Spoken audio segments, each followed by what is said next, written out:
5 আগস্টের পর থেকেই প্রতিবেশী দেশ ভারতের সাথে সম্পর্ক খারাপ হতে শুরু করে বাংলাদেশের। সেই সম্পর্ক ভালো হওয়ার কোনো লক্ষণই নেই। উল্টো ভারতের চিরশত্রু পাকিস্তানের সাথে সম্পর্ক ভালো করছে বর্তমান অন্তর্বর্তী সরকার।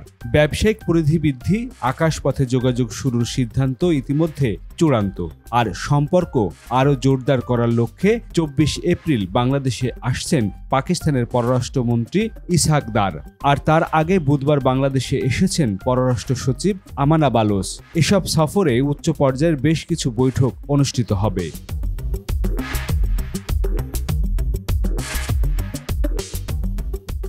এইসব সফর ঘিরেই নানা প্রশ্ন সামনে এসেছে। এই সফর সফল হলে দুই দেশের মধ্যে দীর্ঘদিনের যোগাযোগের শূন্যতা কতটা পূরণ হবে? এই সফর দক্ষিণ এশিয়ার রাজনীতিতে কতটা প্রভাব ফেলবে? বাংলাদেশ পাকিস্তানের বন্ধুত্ব কিভাবে দেখবে ভারত? আর দুই চিরশত্রু ভারত ও পাকিস্তানের সাথে কেমন হবে বাংলাদেশের রাজনীতি? তবে সব প্রশ্নের উত্তর মিলবে কিনা সেটা নিয়েও সংশয় রয়েছে।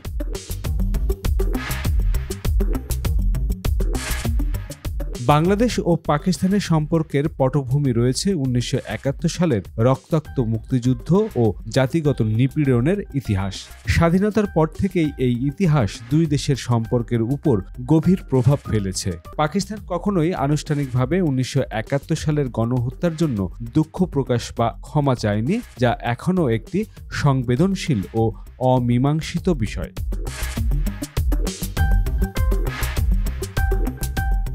1974 সালে ঢাকায় পাকিস্তানি হাই কমিশনের কার্যক্রম শুরু হলেও সম্পর্ক স্বাভাবিক হয়নি। 2002 সালে পারভেজ মোশাররফের ঢাকা সফর এবং 2012 সালে হিনা রাব্বানী খানের সফর, এই দুটি গুরুত্বপূর্ণ ঘটনা ছাড়া গত এক দশকে কোনো মন্ত্রী পর্যায়ের সফর হয়নি।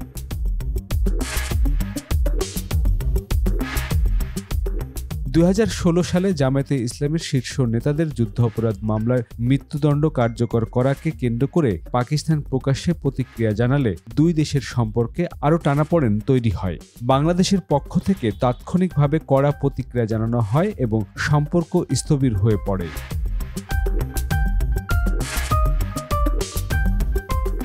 সাম্প্রতিক সময়ে দক্ষিণ এশিয়ার কৌশলগত ভারসাম্য ও বৈশ্বিক ভূ-রাজনীতির পরিবর্তন দুই দেশের সম্পর্ক পুনর্বিবেচনার দিকে ঠেলে দিয়েছে। বিশেষ করে ভারত-চীন উত্তেজনা, আফগানিস্তানে তালেবান পরিস্থিতি এবং আঞ্চলিক বাণিজ্য ও যোগাযোগ প্রসঙ্গ দুই দেশের মধ্যকার সম্পর্ককে নতুনভাবে ভাবতে উৎসাহ দিচ্ছে।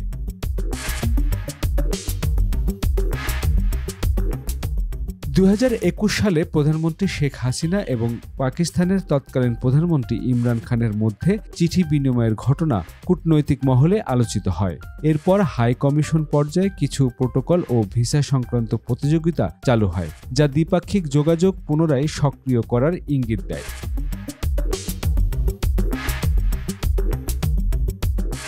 সফরকালে দ্বিপাক্ষিক বাণিজ্য বাড়ানো, অর্থনৈতিক সহযোগিতা, শিক্ষার্থী বিনিময়, কনসুলার সেবা, বিমান চলাচল পুনরায় চালু, কৃষি ও স্বাস্থ্য খাতে সহযোগিতা নিয়ে আলোচনা হবে।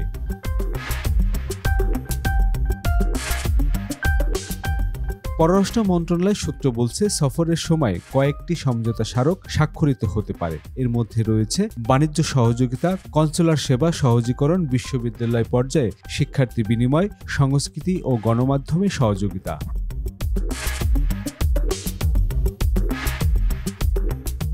আন্তর্জাতিক সম্পর্ক বিশ্লেষক ডক্টর দেলোয়ার হোসেন মনে করেন, বাংলাদেশ বর্তমানে একটি পরিপক্ক কূটনৈতিক অবস্থানে রয়েছে। পাকিস্তানের সঙ্গে সম্পর্ক স্বাভাবিক রাখা এবং বাস্তবভিত্তিক সহযোগিতা বাড়ানো বর্তমান বৈশ্বিক বাস্তবতায় যৌক্তিক, বরং ইতিহাস স্বীকারের মাধ্যমেই টেকসই সম্পর্ক গড়ে তোলা সম্ভব।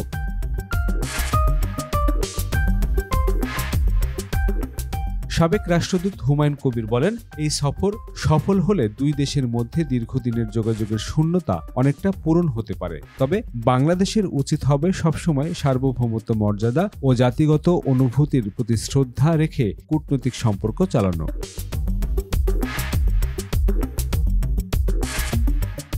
পাকিস্তানের এই সফর শুধু একটি আনুষ্ঠানিক সফর নয়, এটি দক্ষিণ এশিয়ার নতুন এক বাস্তবতার প্রতিফলন। সম্পর্কের অতীত যতই জটিল হোক না কেন, ভবিষ্যতের সম্ভাবনাও পারস্পরিক স্বার্থের জায়গায় দুই দেশের যদি নতুন আস্থা স্থাপন করতে পারে, তবে এটি হতে পারে এক নতুন অধ্যায়ের সূচনা।